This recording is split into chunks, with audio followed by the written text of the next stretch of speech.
May I request everyone a moment of order as we shall commence our webinar with the singing of the national anthem, first by the Philippines, followed by Indonesia.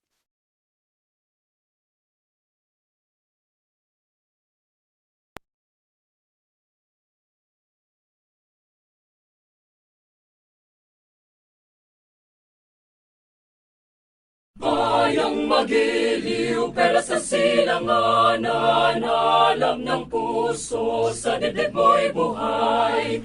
Lupang hinirang, duyan ka ng magiting, sa manlulupig, di ka pasisingil. Sa dagat at bundok, sa simuya, sa langit mamagha, may dilagang tula at awit sa paglayang minamahal. Ang kislap ng matawat mo'y tagumpay na nagniningning, ang bituin at araw niyang kailan pa may di magdidilim. Lupa ng araw ng wala di pagsinta, buhay langit sa piling mo.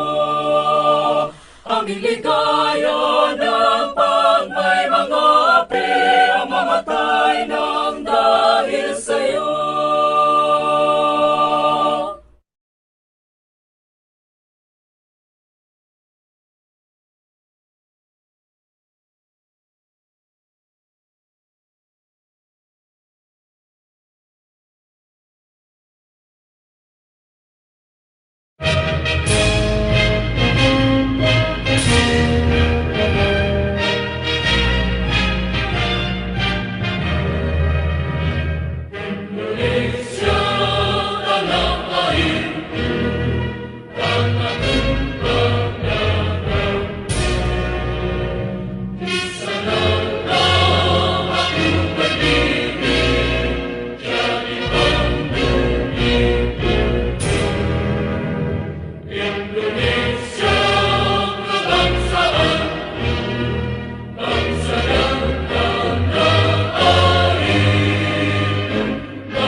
Tiang, maayong hapon. Good afternoon. Welcome to another session of University of Mindanao and Universitas Bayangkara Jakarta Raya's International Collaborative Lecture Series. Before anything else, we'd like to acknowledge the presence of our esteemed guests from UBJ, starting with the Vice Rector for Academic Affairs, Professor Tatang Gumanti, PhD. We also have with us the Vice Rector for Cooperation Affairs, Dr. Dia Ayu Permatasari. And of course, the Bureau Chief of Cooperation and International Office, Dr. Sohardi. We also have the Dean of Education Faculty, Dr. Zahara Roni, and the Vice Dean for Administration and Finance at the UBJ Education Faculty, Mr. Soharjuddin, who will also take part in our program in a while. And for it is an honor to be joined by the Senior Vice President for Academic Planning and Services, Dr. Ronnie V. Amorado, and the Dean of College of Arts and Sciences Education, Dr. Christine Marie Concepcion. And of course, we wish to welcome our students, faculty, and guests who are also joining us virtually at this hour.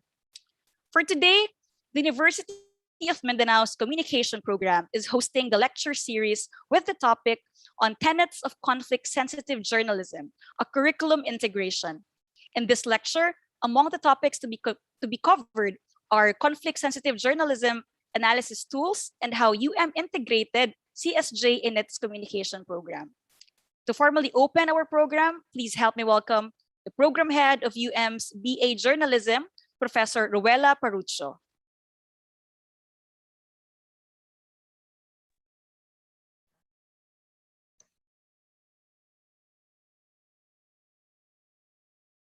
Good day, ladies and gentlemen. I hope everyone is doing well today. My name is Ruela Parucho from the BA Journalism program of the University of Mindanao. On behalf of the sponsors of this event, the Universitas Bayangkara Jakarta Raya of Indonesia and the University of Mindanao from the Philippines, please allow me to welcome all the participants. Mabuhay. This webinar, Tenets of Conflict-Sensitive Journalism, a curriculum integration, is one of the series of webinars initiated by the two universities, the UBJ and UM, to provide our students with adequate knowledge and more learning experiences from the sharing of the best practices of the speakers in their respective expertise. At this juncture, please allow me to acknowledge the presence of the officials from our partner university, the Universitas Bayangkara Jakarta Raya, Dr. Tatang Gumanti, Vice Rector for Academic Affairs, Dr. Dia Ayu Permatesari, Vice Rector for Cooperation Affairs, Dr. Suhardi, Bureau Chief of Cooperation and International Office, and Dr. Zahara Roni, Dean of Education Faculty. Let me also acknowledge the presence of our Senior Vice President for Academic Affairs of the University of Mindanao, Dr. Ronnie V. Amorado, and the Dean of the College of Arts and Sciences Education, Dr. Christine Marie B. Concepcion, the External Relations and International Affairs Office, headed by Ma'am Iza Monte de Ramos, the program heads and faculty of the College of Arts and Sciences Education, the students from the Universitas Bayangkara Jakarta Raya and the University of Mindanao, I thank you all for attending this webinar. I hope that you will gain a meaningful learning experience from the topic that will be presented today. Before I end, let me share a quote from Ross Howard about conflict-sensitive journalism. He said, "Professional journalists do not set out to reduce conflict. They seek to present accurate and impartial news, but it is often through good reporting that conflict is reduced." To our future media practitioners, please listen attentively to our speaker. Thank you and a pleasant afternoon to all of you. Terima kasih, salamat siya. Thank you very much, Ms. Parucho. Now, without further ado, let me introduce our speaker. She finished her Bachelor of Arts in Communication Arts in the Ateneo de Davao University in the year 2000, and her Master in Public Administration at USEP in the year 2007. She's also a member of the Media Educators of Mindanao. Ladies and gentlemen, please help me welcome our resource speaker, the program head for the BA Communication Program, Ms. Dinah Hernandez. Good afternoon, everyone. Salamat siya. To all our participants from the University of Mindanao, of course, from Universitas Bayangkara Jakarta Raya, Indonesia, our faculty members from the University of Mindanao, and the students, and other participants who are joining us this afternoon. Okay, I am greatly honored to be given this opportunity to exchange ideas with you and, of course, talk about a topic that is somehow close to my heart. No, it is close to my heart because this paved way to opportunities to meet fellow communication educators in Davao and, of course, share materials and best practices for conflict-sensitive journalism. So to start with, allow me to share my screen.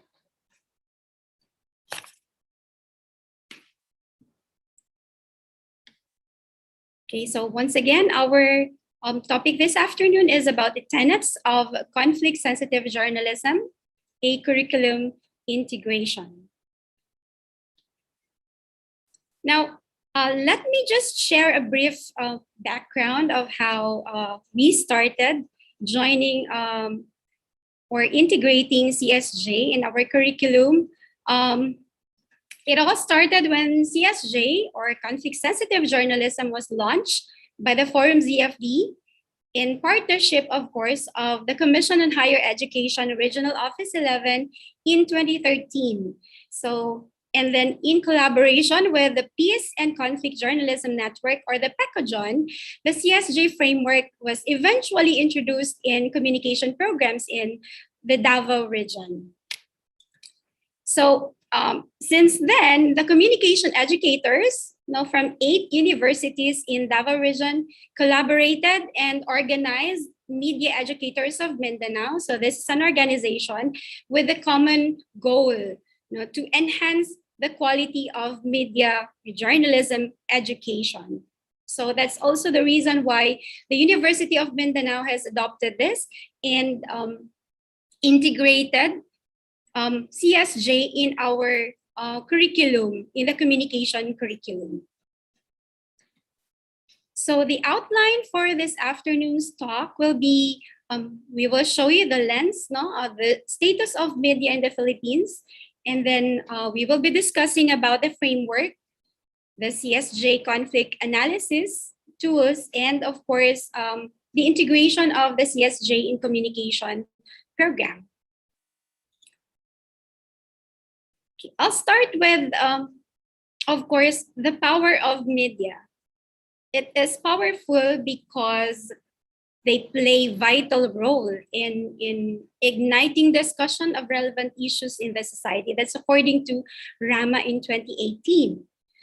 And but despite that power of media, okay, we still see in the news that media practitioners have been also victims of injustices. Okay, in the Philippines, at least 85 attacks and threats have been reported among the journalists from July 2016 to October 2018. So that's from the Philippine Plan of Action on Safety. Okay, that data came from that. Now, we always see the idea of, even our journalists now are involved in conflicts. Okay, and that the goal of integrating CSJ in our curriculum is also to prepare our students, not only, of course, to write responsible news articles, but also for them to realize, okay, and assess whether the news that they get from media are relevant. Okay, so I'd like to start with asking you what you see in this photo. Anyone? You can just unmute your microphone or type your answers. Okay, what do you see in the photo?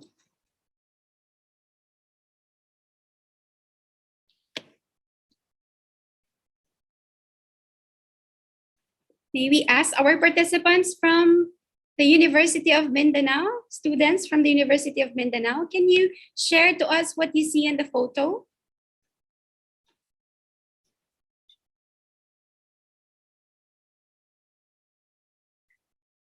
Anyone?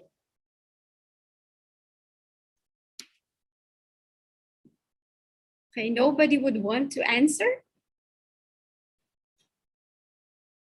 Okay, Albert Kabatlao from UM, you raised your hand. You are acknowledged.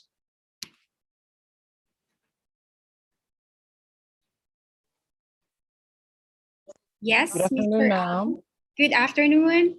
Okay, ma'am. I see in the photo there are two goats, if I'm not mistaken. There are two goats, which I think symbolizes different views, different perspective, and then they are like pulling something. And then when they are able to find their and when they're able to cut that tie between them, they're able to find their, you know, the thing that they wanted, or the thing that um the thing that they wanted differently. Okay. That's it po. Thank you. Okay, very good. Now, so you see two. That's actually they call it mules, no, or two donkeys. Okay, with of course two interests. No, so we have here one here on the left pursuing, of course, another interest, and then the other one, then they pulled, no, because they would want to get what they want, no, and then in the other photos now you see, okay, how are we going to get what we want without hurting each other, okay, and then in the end they found a solution, okay, they have resolved their problem by not hurting each other. Then they agreed, no, they agreed to eat first. We refer this to a grass, so that's actually what they want, and then finish the other one pursuing again, and leading to the next, no, the next mule.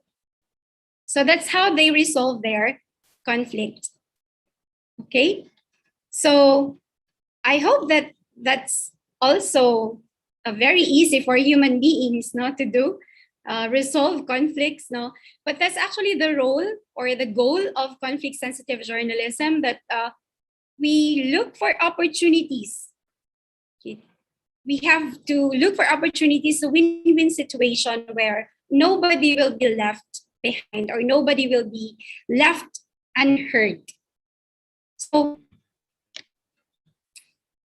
according to Johann Galton, conflict is seen as dual, okay, between two parties, okay, like God and Satan, one good, one evil. Okay, the idea of dualism, like there's only good and there's good and evil, okay, nothing in between, fighting over one issue, and then it only will end one way in a massive violent encounter. So we call it the Armageddon. Like after a battle, it will be resolved after a battle, and then possibly with evil triumphing over good on earth, but good continuing in heaven. So there's the idea of dualism, that there's only right and wrong, okay, good and bad, and that everything will be resolved. Conflict will only be resolved after a battle. Okay, let's also find out other definitions of what conflict is. Now, Rama in 2018 defined conflict as a situation where two or more people have or think they have incompatible goals and undermine each other's goal-seeking potential. I know that some of you here have already experienced, right? Being in conflict with people, okay, maybe of a family member, of a friend, no, and other people in your workplace, for example. So you have two opposing ideas or incompatible goals, and sometimes you come up with how you are going to resolve the conflict between you. So you always think of both of you getting what you need and what you want, of course. But at some point, people will also find ways, no, to just resolve their own conflict and not minding the other person. Okay, so this is actually the goal of conflict-sensitive journalism. That we again, I will reiterate that the goal of conflict-sensitive journalism is for everyone to be heard, that we all get the sides, okay, the sides of different, the different sides of the story. So that's why we have come up with this definition. Okay, this was actually initiated by the Pekojon, you know, as I mentioned earlier. Okay, the peace and Pekojon is is an organization, okay, of national and international journalists. No? So they defined conflict-sensitive journalism as a body of knowledge born from the study of journalism as a discipline, and of course, understanding of conflict science, and including all the experiences of hundreds of local, national, and international journalists. Okay, so that's why CSJ was born. Now, there are key concepts of CSJ. So, just like in the traditional journalism, okay, CSJ is truth seeking. Okay, it's a sacred commitment of the CSJ practitioner. Okay, to seek for truth. No, active accuracy. Of course, we do not want to be bombarded with issues that are not true. Okay, so it has to have the source, the credible source. Then focus on relevance. Okay, what's relevant, and eradicate what's not important, because it may not help in resolving the conflict. And of course, lastly, we have good writing. So it takes, of course, a lot of practice to have this kind of skill, diba? A good writing. Now, to resolve, no, and to give, of course, to clarify all the matters relating to conflicts, for example, and then also in the academe, one way of telling or educating our students to be more critical in their news writing, okay, in as well as in consuming news from media, is of course to be guided by tools, no, conflict analysis tools introduced by CSJ. So the CSJ requires journalists, of course, to be critical thinkers and to question, re-question, and discover truths behind truths. Okay, so this is what we see, but what is behind what we just see in the surface? Okay, so they came up with analysis tools. These are very good analysis tools that will guide them, okay, in writing as well as in understanding the issues in the society. We have 4 conflict analysis tools. Okay, there are 4 discussed conflict analysis tools.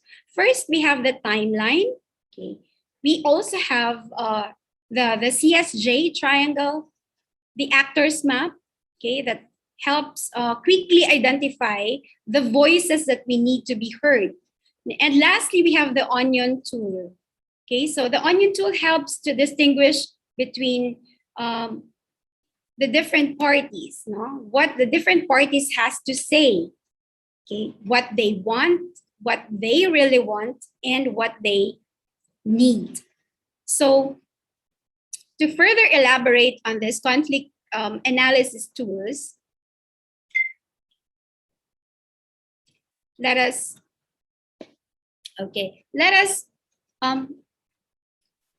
take into account some of the important ideas, no, relating to this analysis tools. The first one is the timeline. Okay, did any one of you make use of a timeline? So it's not actually new to everyone, no? We have been using this even not in news writing, okay, especially for communication majors, no? Especially not just in writing news, for example, but also in other assignments that we have for our students, right? So you make use of the timeline. Okay, now in CSJ, the timeline tool aids in reviewing and sorting significant events arranged chronologically. Okay, the example I have here is, you see situations, okay, during the Marcos declaration of martial law. This is just an example. Okay, this is just an example, but this is taken from, of course, a credible source, from bbc.com. So if you are going to look at the situations in the timeline, okay, it lists events with the particular year. So let's take a closer look. Diba? So Marcos declares martial law. Okay, this may not be understandable to our, or they may not have the common knowledge about what happened in the Philippine history for our brothers in from Universitas Barangkaya Jakarta Raya. Okay, but I am just showing this to elaborate on the use of the timeline. Okay, so these are the significant years, okay, during the martial law in the history of the Philippines. Okay, in 1972, the declaration of martial law, and then the next year we have the new constitution, which gave actually Marcos the absolute power, and then the succeeding year, okay, the opposition leader Benigno Aquino sentenced to death, but Marcos delays execution. And then Aquino allowed to travel to US for medical treatment. Okay. In 1981, martial law was lifted and Marcos wins over in the presidential election over Cory Aquino. And then in 1983, Aquino returns to the Philippines, but is shot dead as he lives plain amid suspicions of official military involvement. So these are the significant years during the martial law era. Now, using the timeline, we tend to analyze the gap. Okay, so maybe there are some parts, okay, in the history that were not included and that need to be clarified. Now, at times we include another year here or at present, no? So when President Duterte declared martial law, okay, it was again related to what happened to martial law during the Marcos era. So with the use of the timeline, we review, okay, and then we sort the significant events. And part of practicing CSJ is to eradicate the events that are not relevant anymore in coming up with an analysis about the present situation. Okay, so that is how we make use of the timeline, and it's really significant because nothing in the history or nothing as important as an event that will contribute to resolving what happened in the past. So this is not just concerned about what happened in the past, but also connecting it to events in the future. Okay, so that's how we use the timeline tool.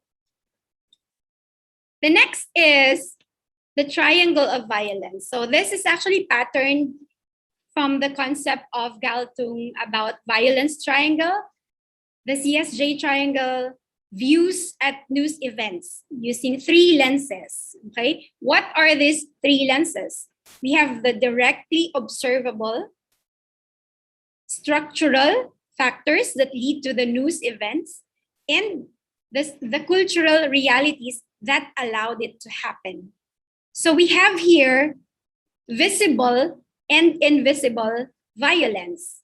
Okay, so when we talk about the direct violence, which is visible, those are things or violence, forms of violence that we see in the society. So it's, if we talk about the iceberg, now it's on the tip of the iceberg. It's what we see, we observe.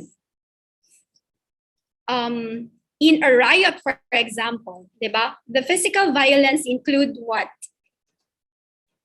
Seeing people being beaten, okay, or involving themselves in a riot, okay, that is physical violence. The bloody, okay, faces of these people, then those are manifestations of direct violence. They are visible. But when we talk about invisible violence, this is something that we also need to dig deeper, okay? Because we don't just rely on what we see, diba? What we see in our own eyes, but we also have to consider the underlying, okay, situations. Cultural violence, for example, okay, the cultural violence refer to realities that allowed it to happen. Okay, what may have been the cause of this riot?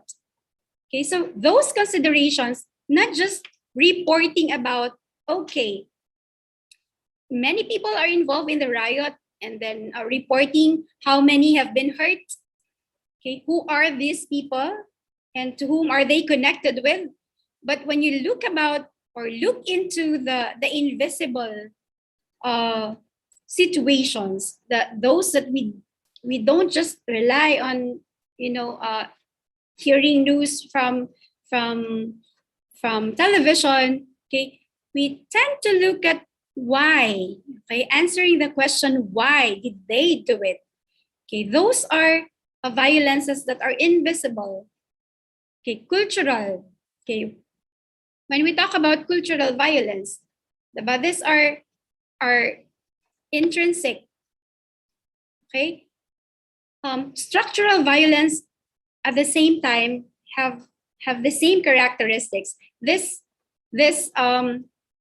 involves bureaucracies, systems in the government that sometimes these persons do not have control over.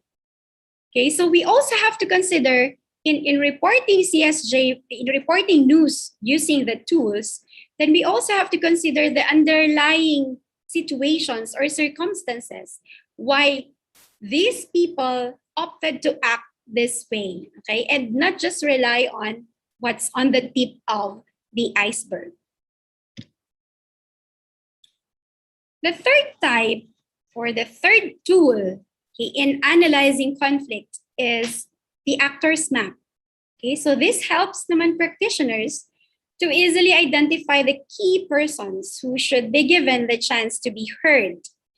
Okay, gone are the days when you say you get the two sides of the story, because there is no two sides only, but there are no two sides only, but we have to consider other sides. Okay, that's why we map them. Okay, who are the actors? Who are the people involved in the conflict that should be heard? No, these people should be heard because they may contribute in the resolution of this particular conflicts.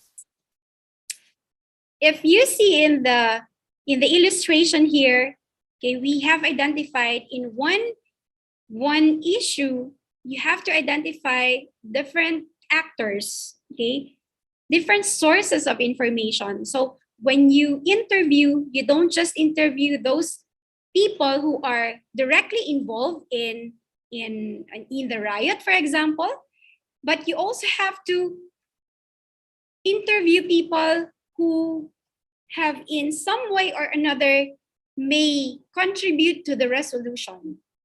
Okay. So just to briefly discuss, the actors here, yes, in circles, so they are identified as the actors. A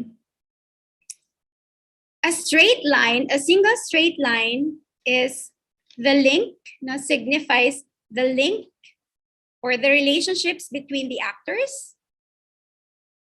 And then the two lines means an alliance, okay? An alliance of two actors, maybe two or three, okay? That depends on how we are going to analyze it.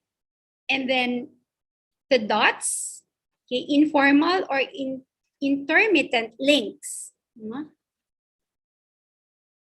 The discord or the conflict, okay, is shown with the zigzag.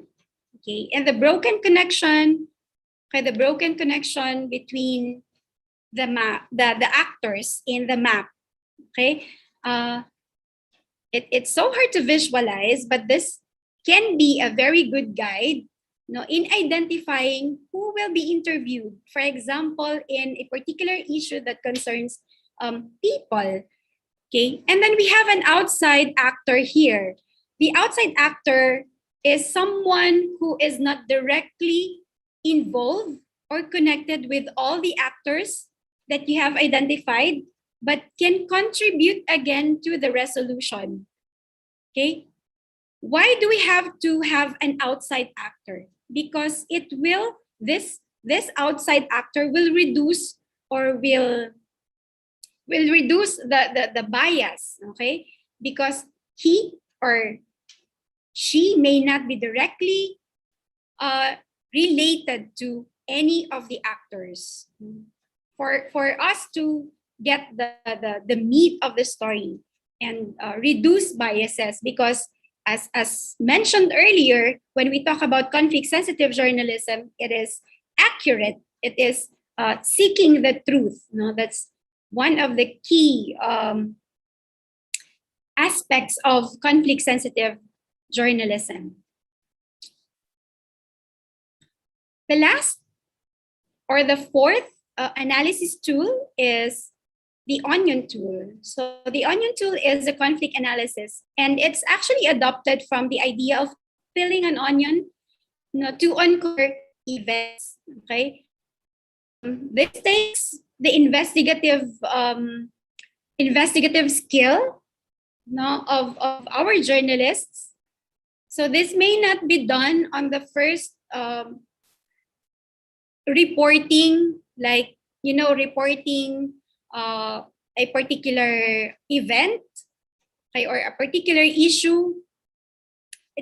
This actually is used when you dig deeper on the issue, and not parang there is an initial report about this particular issue, and that you go beyond it, you dig deeper to find out the truth.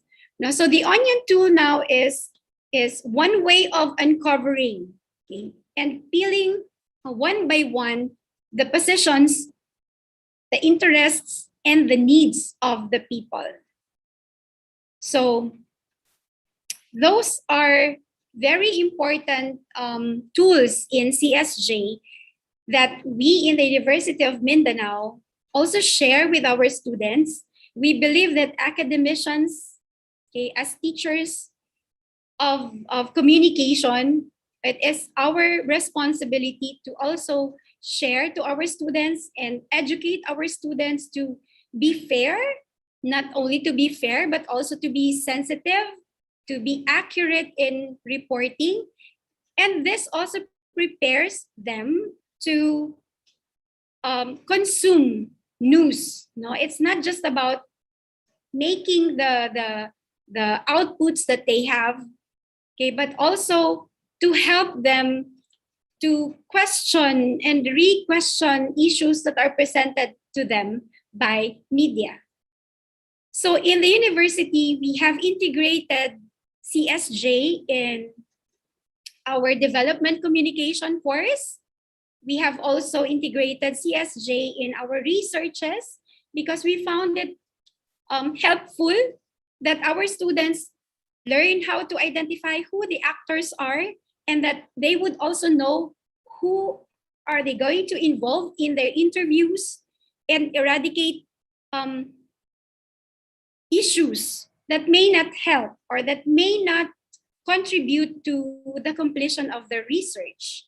So that is why we always make sure that our students learn about conflict-sensitive journalism tools, analysis tools, for them to not only use them in their major subjects, in communication subjects, but also in dealing with issues, okay, that confront them every day, that's being fed by the media, every day. Okay? So I will end my discussion there. Okay, and I'd like you to participate in our questions in the Mentimeter.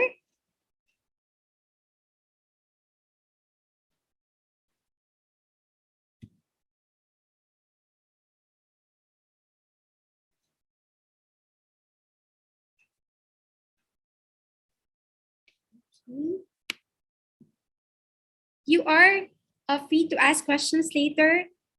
We will just finish this.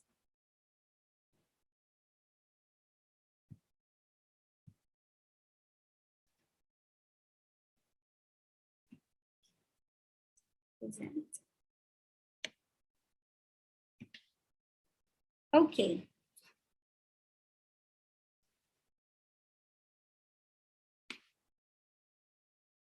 Please go to www.menti.com and use the code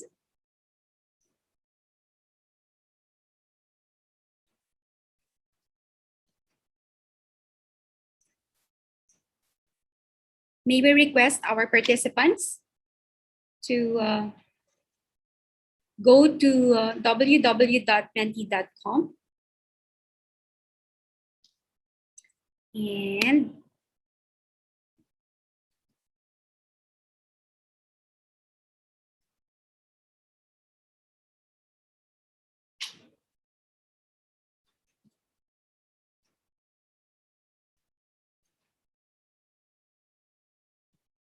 okay.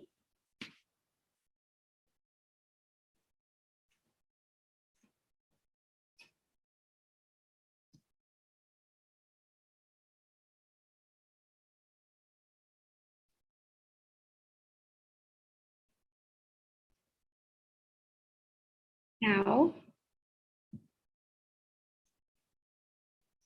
oh, where is it?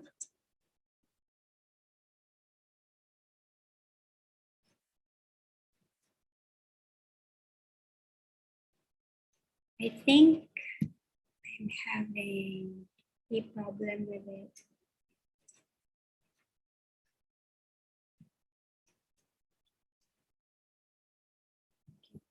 I'll share again. I had a problem with the Mentimeter. Oh.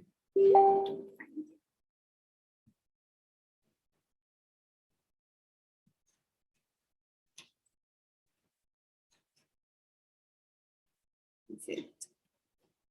I don't think it's working. Okay. I'll try it again. I can't find it.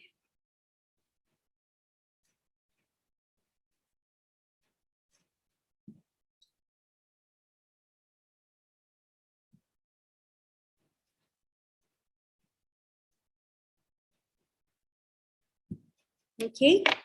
I don't think it's working.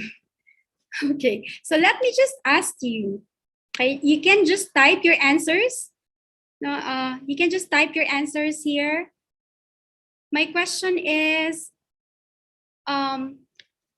you answer whether it's CSJ or not CSJ after learning the concepts, after learning the tools. No, please answer if this is CSJ or not. Attempts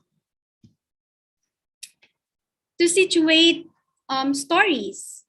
Okay, you can just type your answers. Attempts to situate stories in open space, open time, and tries to make the conflict transparent and understandable. So it is it a CSJ concept or not?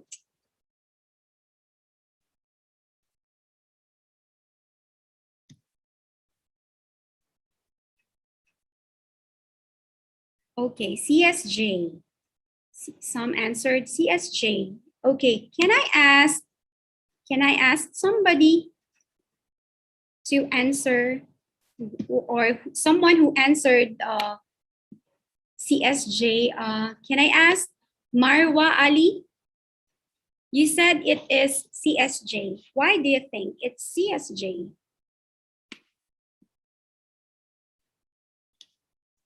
Yes, Marwa?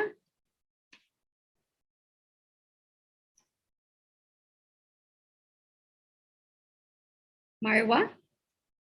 Okay, I think Marwa is shy. Who else? Anyone from the group?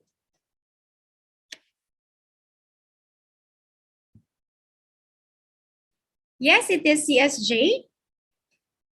It is CSJ because it does not leave anyone behind. Diba? It lives, or it attempts to situate stories. So by the use of a timeline, okay, you tend to be open, to have an open space, because you have to include, and in finding out the gap, you also have to consider different eras, okay, or different times where you can find the gap and finally answer the question or resolve a particular issue. How about which among the following makes use of the CSJ approach? The choices are two-side story, second, one-sided story, third is multi-sourcing, or the fourth is triangulation. Which among the four or the following makes use of the CSJ approach? Two-side story, one-sided story, multi-sourcing, or triangulation?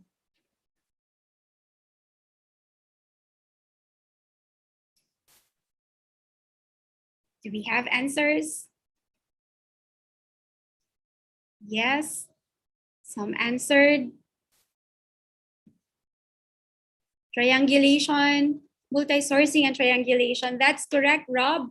No, so we have multi-sourcing and triangulation. Rob Magnaya is a radio personality, okay, and has also studied conflict-sensitive journalism in his master's degree. Yes. The fourth, yes, and okay. So triangulation and multi-sourcing are the answer. Now, we eradicate the one-sided story and the two-sided story because we don't just need, or we should analyze it not only coming from those two persons, because they might be there might be bias, no, in delivering or in writing the news. So we have to look for other actors in the actor mapping, diba? We have to look for other actors who can shed light, of course, to a particular issue.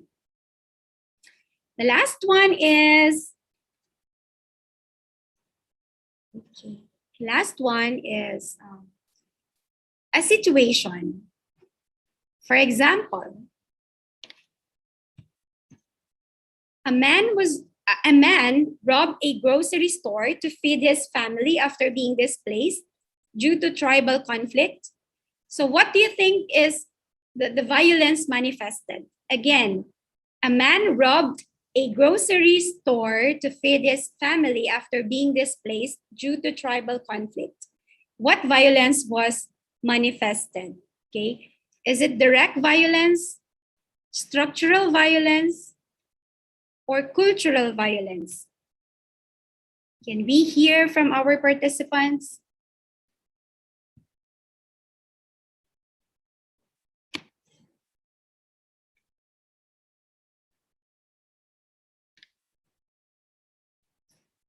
Okay. Russell Amoroso says it's cultural violence. It's cultural violence. How about the others? What do you think is the violence manifested? Is it cultural violence? Structural?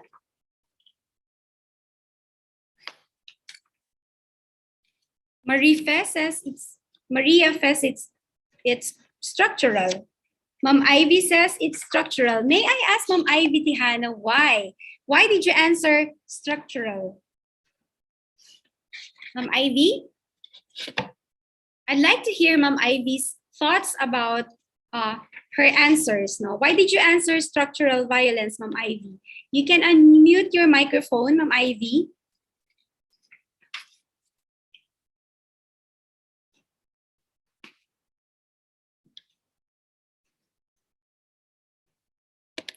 Yes? Ma'am Ivy. Hello, ma'am. Hello, ma'am.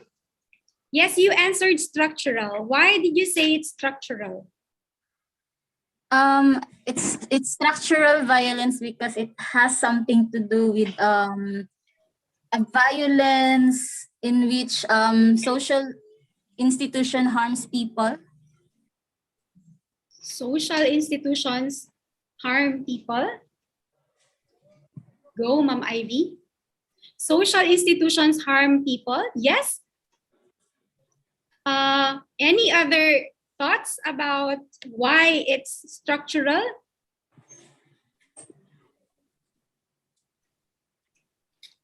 Okay, if we will ask, Rob answered cultural violence. Okay, Rob answered cultural violence. So why do you think it's cultural violence, Rob?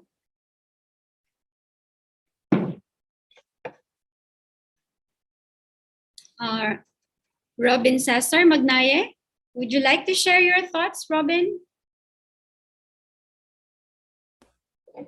Okay, it's cultural because the statement was stated that the situation stated that that the man was laid off because of his cultural because of his culture. Maybe that's the reason why that escalates the conflict. That's my answer. Okay, thank you very much for your answer. How about one more? Okay, one more. According to Marife, it is structural because meeting their basic needs could lead them to harm other people. Okay, so it actually explains. No? The answer of Ms. Lamban actually explains why it is structural. Because this particular man was left with no choice but to resort to violence. Okay, resort to violence and rob a store to feed his family. Diba? So he is left with no choice but to do something bad to feed the family because he was displaced. So it is for the satisfaction of a basic need. Okay, that can actually, of course, harm the owner of the store, but on the part of the man who robbed the store, that it's actually finding out the reason why. Okay, so the violence now is internal. Okay, it is now beyond what we just see. Okay, it's not a direct violence anymore because we are analyzing what prompted this person to commit that particular crime, no, to rob the store. It is because of a basic need that he has to satisfy. Why does this person need to satisfy a basic need? It's human nature, right? It is inevitable that we have to do at times things that are not in accordance with the law at times because we have to satisfy the needs of our family, for example. Now, are we justifying the wrongdoing of the person? No. In conflict-sensitive journalism, we are not actually justifying it. We are presenting what happened. Okay? for us to also analyze the measures that we need to do. No, not us journalists. Now, of course, it has to be done by persons in authority, but the role of the journalist is to present what's happening. Okay, not just reporting that for example a robbery has happened.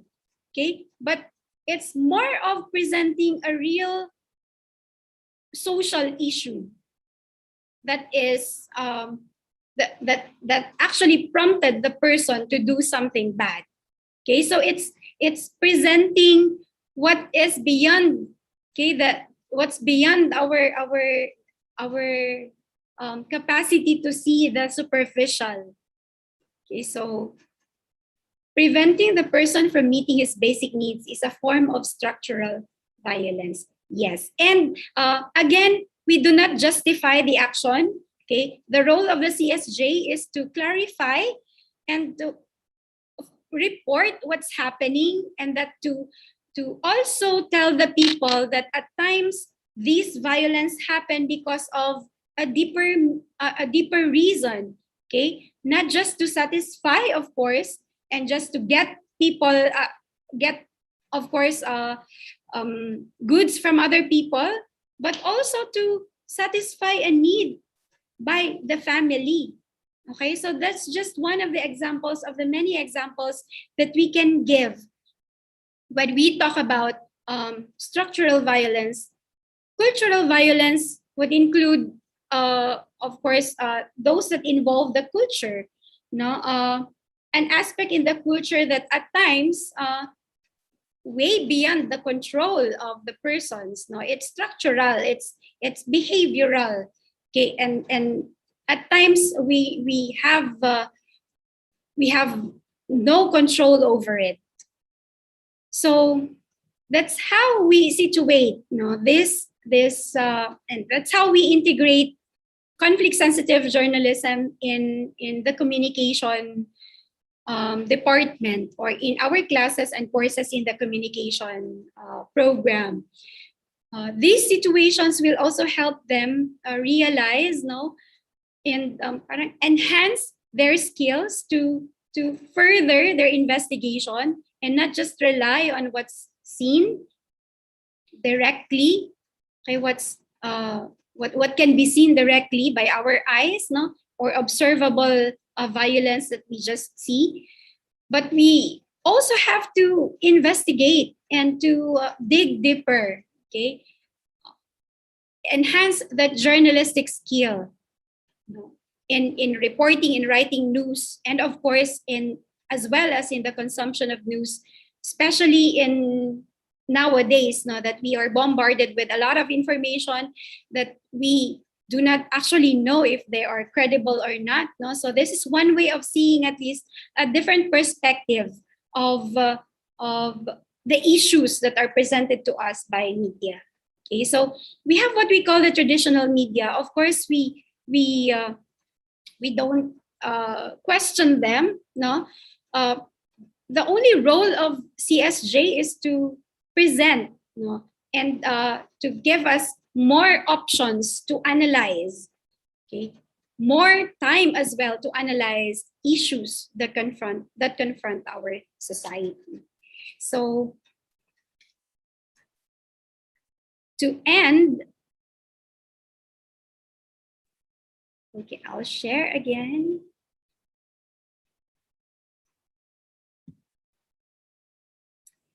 In conclusion, conflict-sensitive journalism believes that people are able to make educated choices that can bring about a peaceful society when provided with accurate, contextualized, and unbiased information. Terima kasih. Maraming salamat po. And good afternoon to everyone.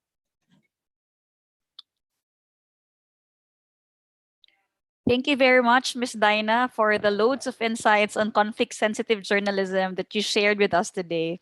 And to our guests who want to raise questions to our speaker, you may type your questions in the chat box and they will respond to it later during the open forum session. Now, to move forward, to give a reaction about the topic on conflict-sensitive journalism, we have an esteemed faculty from UBJ who will share to us his views. He is a reporter of a local media and an expert staff of City Council of Bekasi. He is also the Commissioner on Regional Child Protection Commission in Bekasi and the Vice Dean of Education Faculty at the Bayankara University. Please help me welcome Mr. Suhar Judin.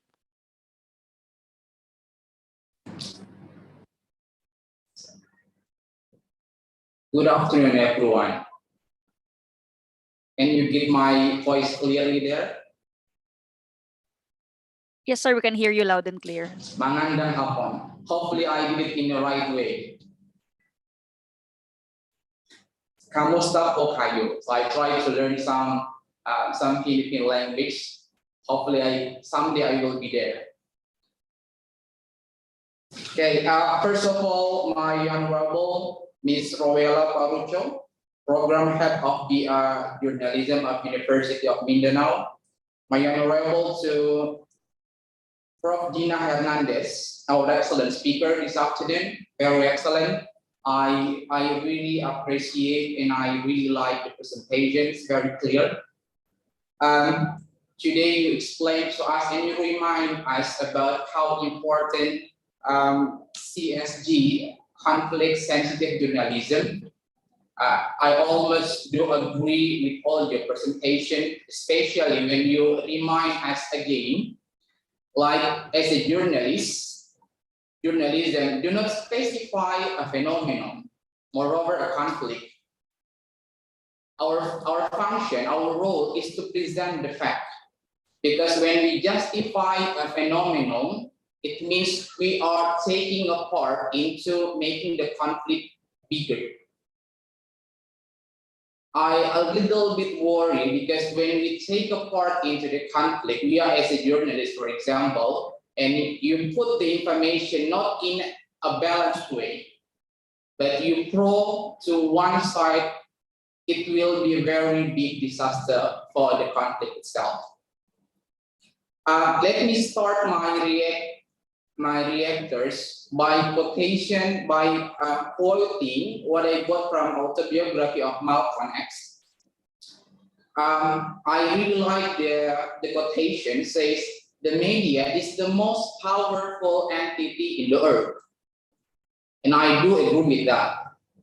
Because they have the power to make the innocent guilty and to make the guilty innocent. That's the power of media. And journalists, we have a very great contribution on making people's mindset about the phenomenon. Ladies and gentlemen, and my beloved speakers, Ms. Dina Hernandez, I do agree when you say CGS or CSG needs to be implemented into the classroom. And I also support University of Bayangkara, Jakarta Raya by the Dean of the Communication. We need also to promote this concept and we remind our student again. Somehow in the reality, I found many journalists, they do not do the real job as a journalist because they tend and they prefer to some case. I believe, as far as my experience, the main reason of the social conflict is about injustice and academic interest. Just like when you explain about violence, this happened because I believe it's not about religions. I also do not believe it's about race, culture. The main problem is about social injustice happening in society. And that is a very sensitive case and easier to be burned.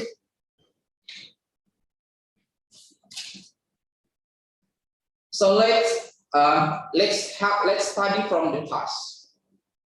Like the power of media, journalism is very big in the world.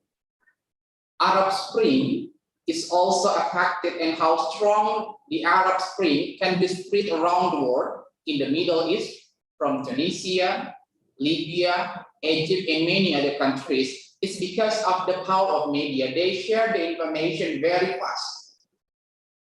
And nowadays, with the existing of mass media, information spread rapidly around the world. And was Ms. Dina Hernandez said, if we cannot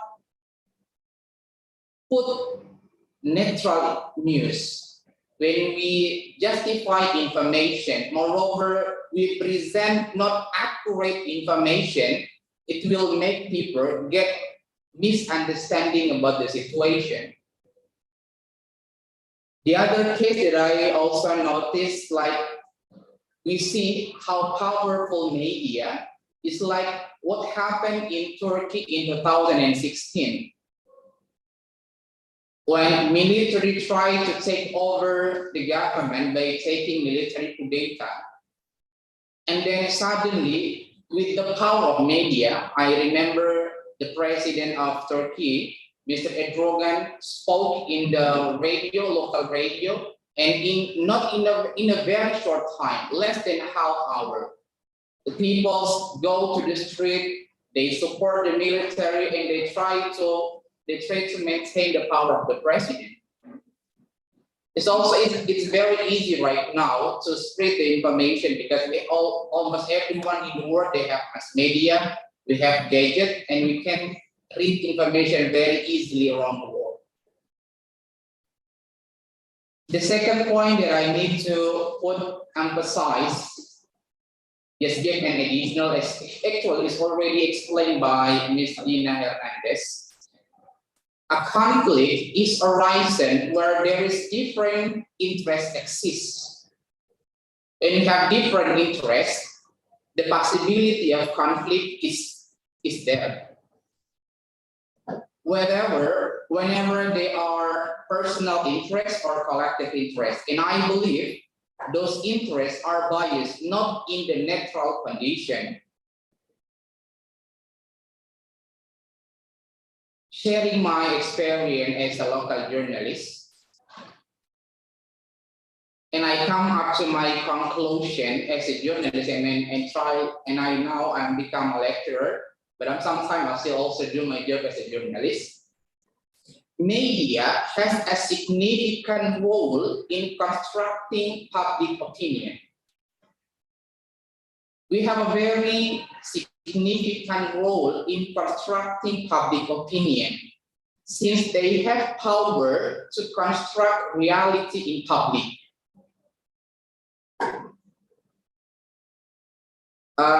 This is probably will be my suggestion, and I believe in the classroom, your lecturer already remind you about some ethics if you are being a journalist, or some principle and ethic if you are writing information, whether you publish it in the newspaper, magazine, or just in your mass media on your Facebook, Instagram, Twitter, or many other social media you have.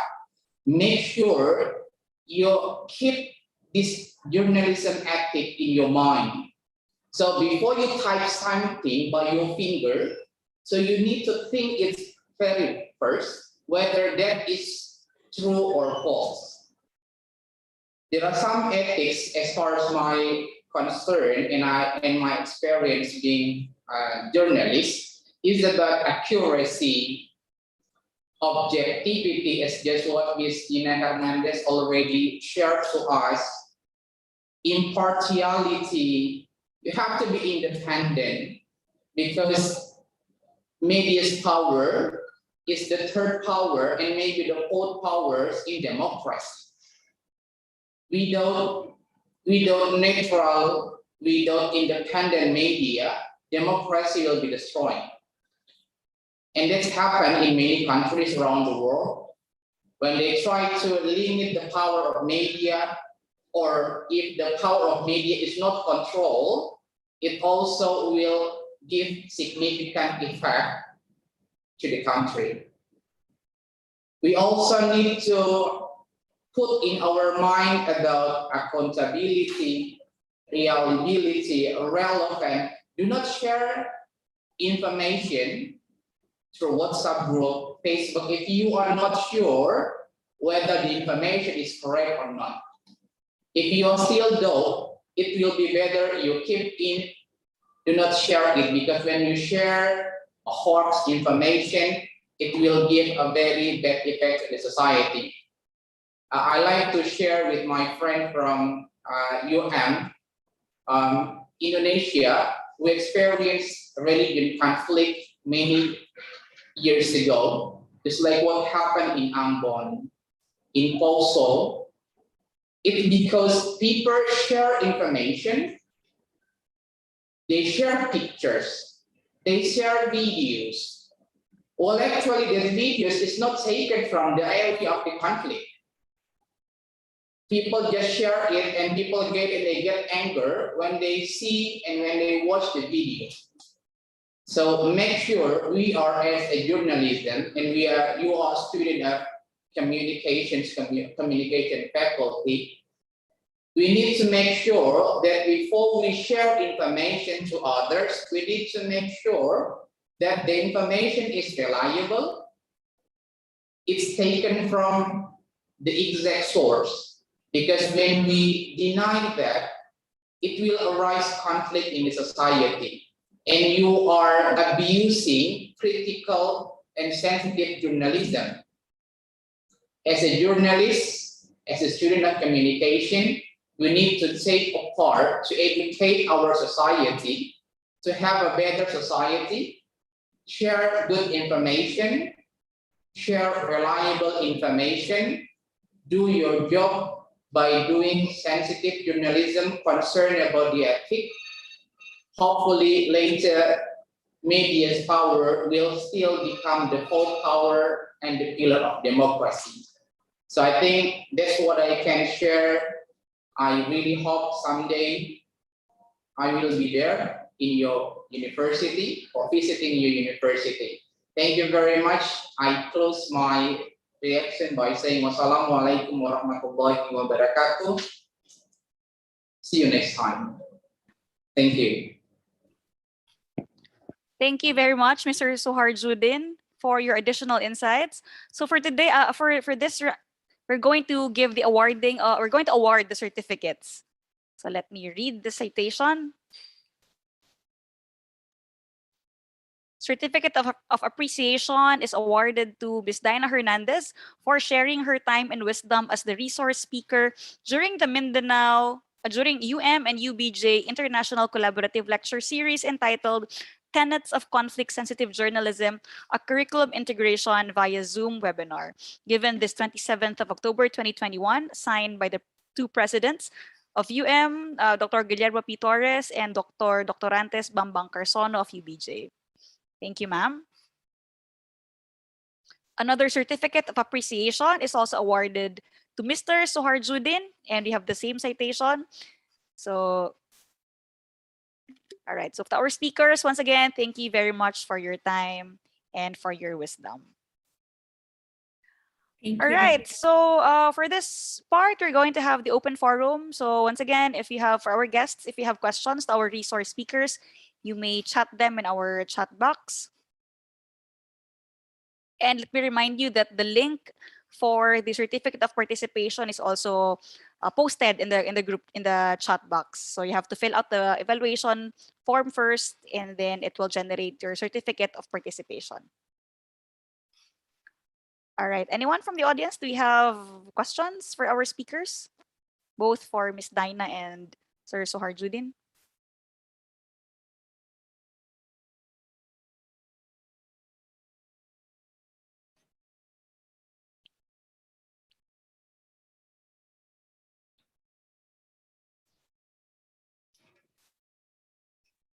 All right. While we are still waiting for some questions to come in, I think we can proceed with the group photo first.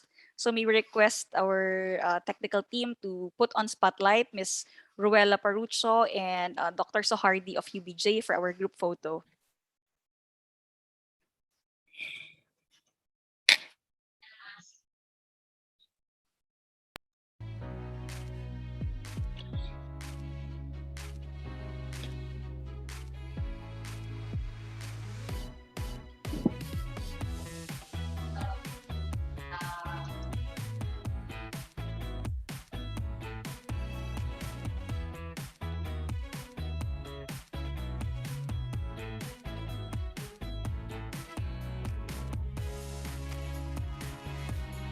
sorry, I was muted the whole time.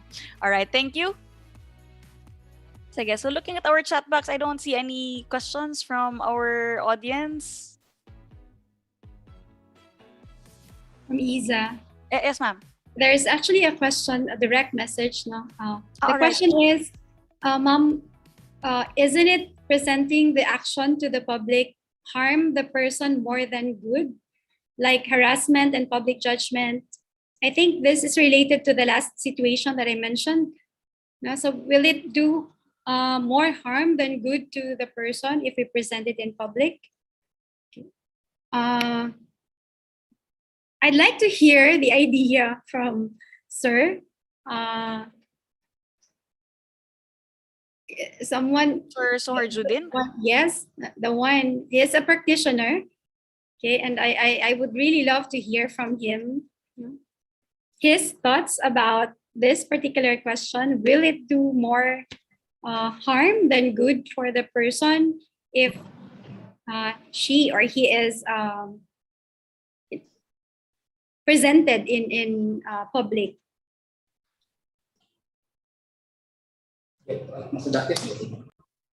Well, thank you, Ms. Diaz Hernandez, and I believe an additional comment will be delivered after this by Ines Hernandez. As far as my experience, when we put sometimes in Indonesia, people tend to have a private ideas on the social media. They do not want to be blown up in the society because it also risky.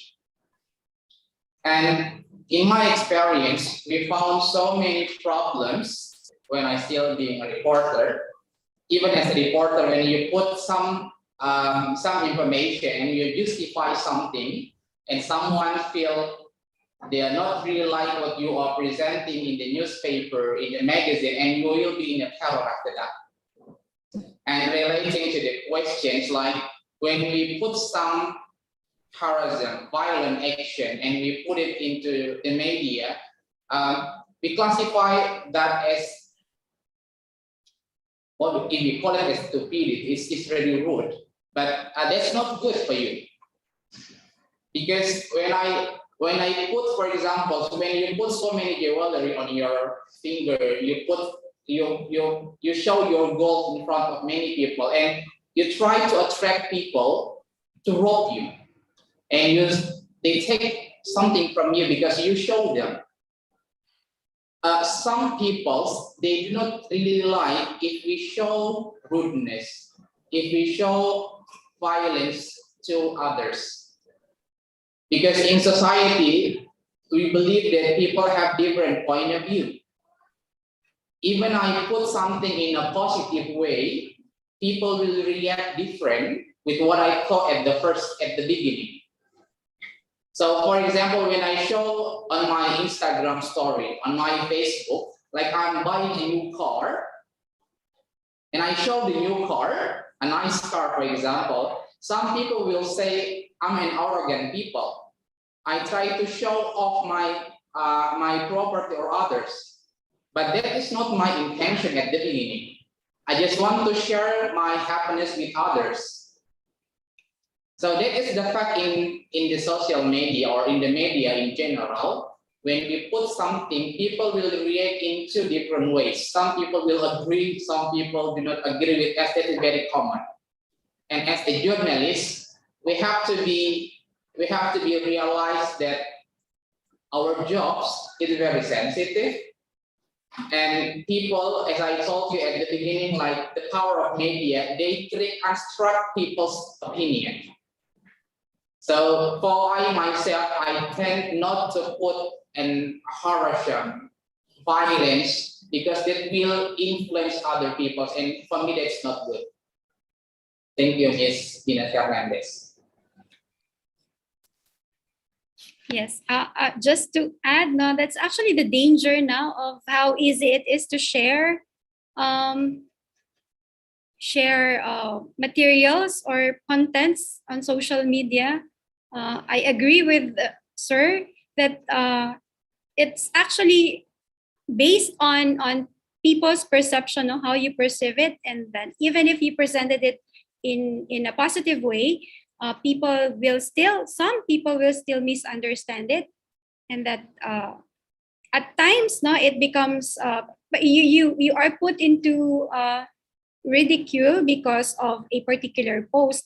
And just to reinforce the reminder of Sir earlier, that we have to be reminded of being careful about sharing, okay, and clicking. Parang thinking before we click, because whatever we share on social media becomes, for some people, becomes true. Whatever we share, and that I think there's a greater expectation from those who are majoring in communication, in journalism, and in broadcasting, because we are educated with ethics in media, and that if we do that, then I don't think we are deserving to be called educators or media practitioners or media communication media students because of that.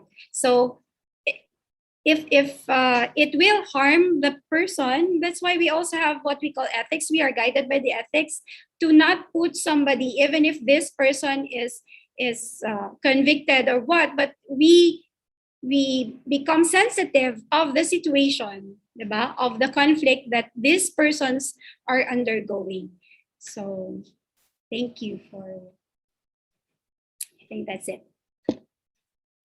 All right, thank you very much, Miss Dinah and Sir Suhar Judin. Some more questions, all right. We have here in the chat box. It's no secret how the Western media view Islam as a religion of violence. In this case, as a communication student, how can we deliver a neutral news about it? And how do we deliver news talking about violence without damaging and involving others' beliefs? That's a very interesting question. I'd like to start answering that.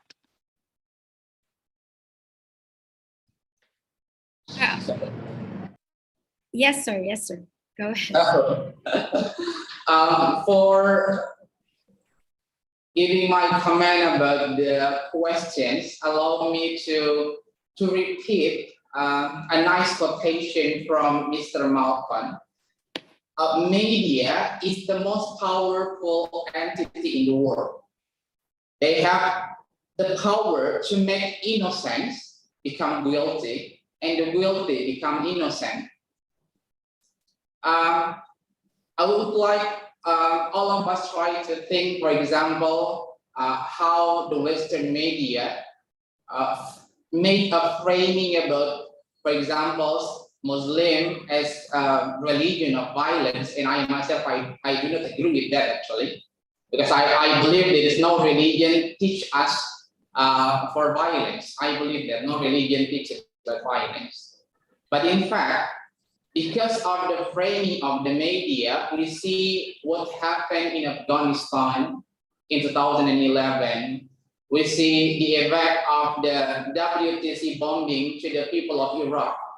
Until now, there is no, I can say there is no peace in Iraq. It still happen. And I think there are many Islamic phobia happen in the Western society. It's because of the framing of the media. I discussed many times about the problem with many of my friends. The only best way to respond to that framing is by putting a positive framing as well.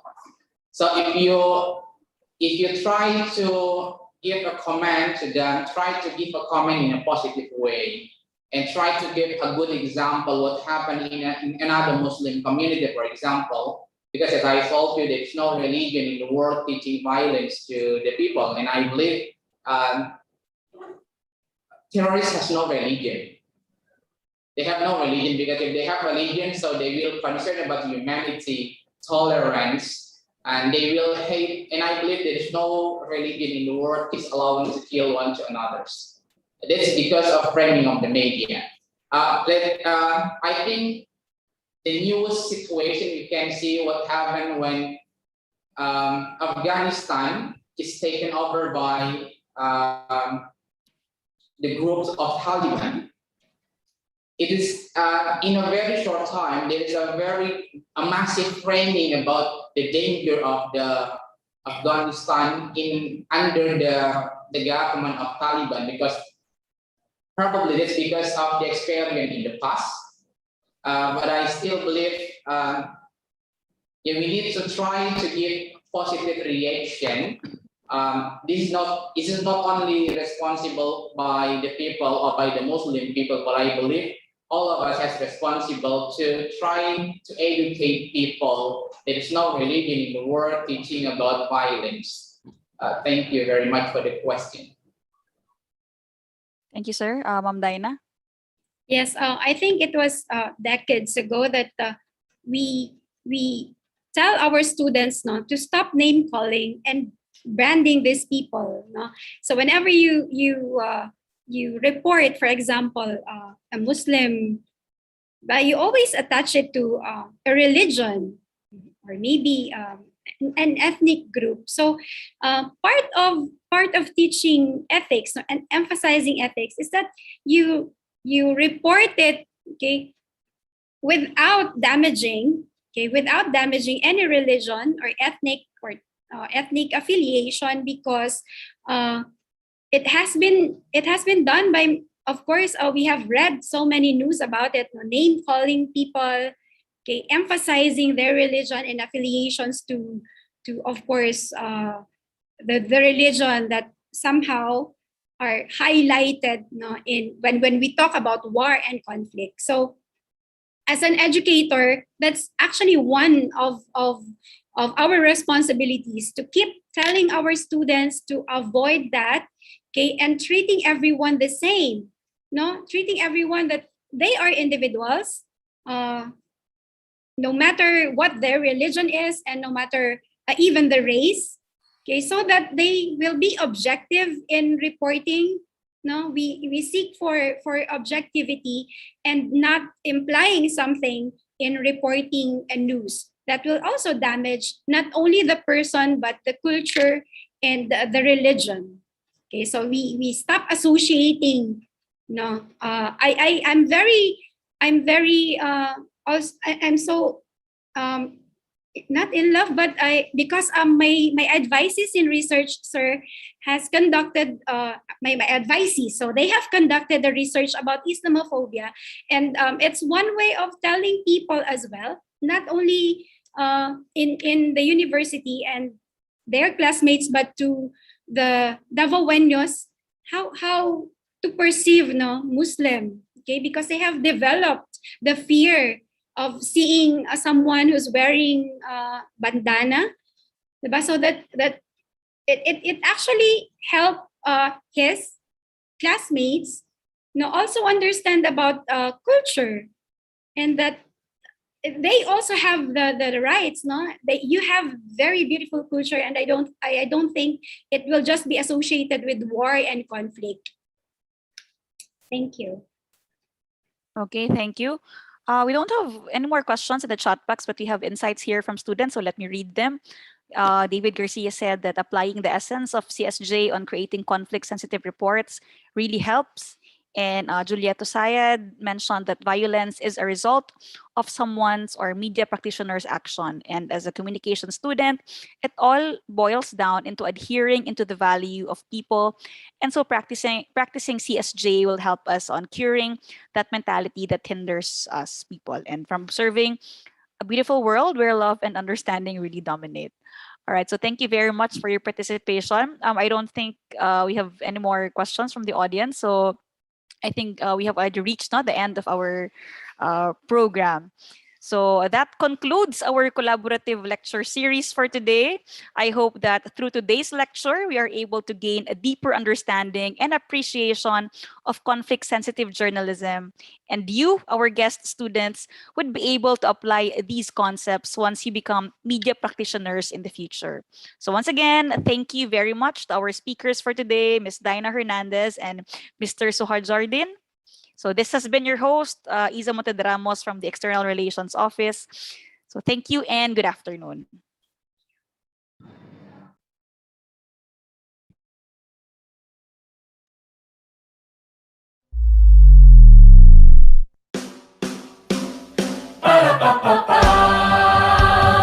Mama told me not to waste my life. She says, spread your wings, my little butterfly. Don't let what they say keep you up at night. And if they give you then they can walk on by. My feet can't touch the ground, and I can't hear a sound, but you just keep on running up your mouth. Yeah, walk on over there, 'cause I'm too fly to care.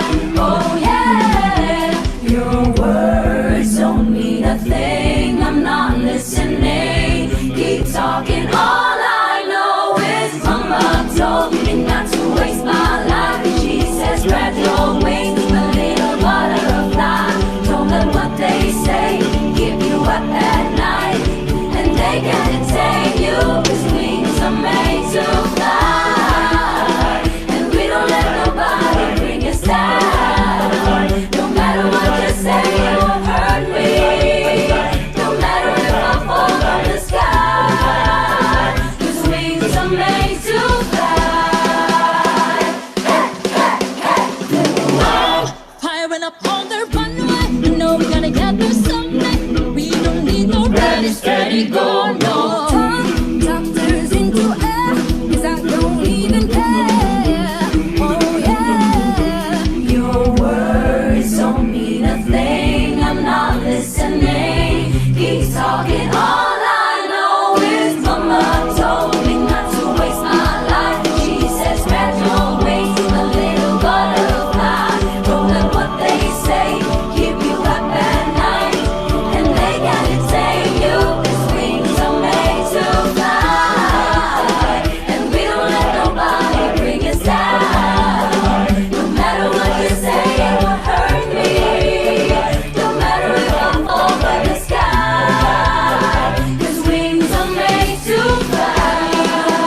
Say that, I don't need no one. Say that, you better keep on walking.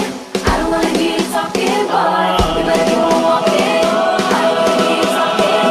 Words don't mean a thing. I'm not listening.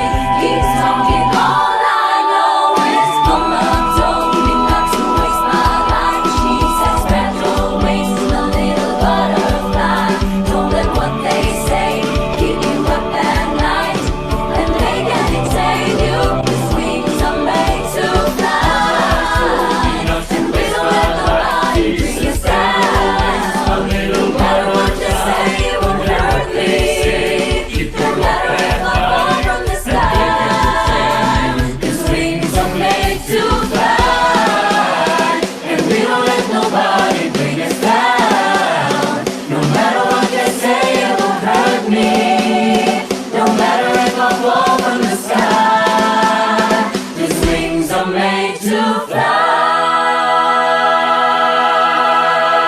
ナオ島から来日した合唱団の皆さんは歌と息の合ったダンスパフォーマンスを披露しました。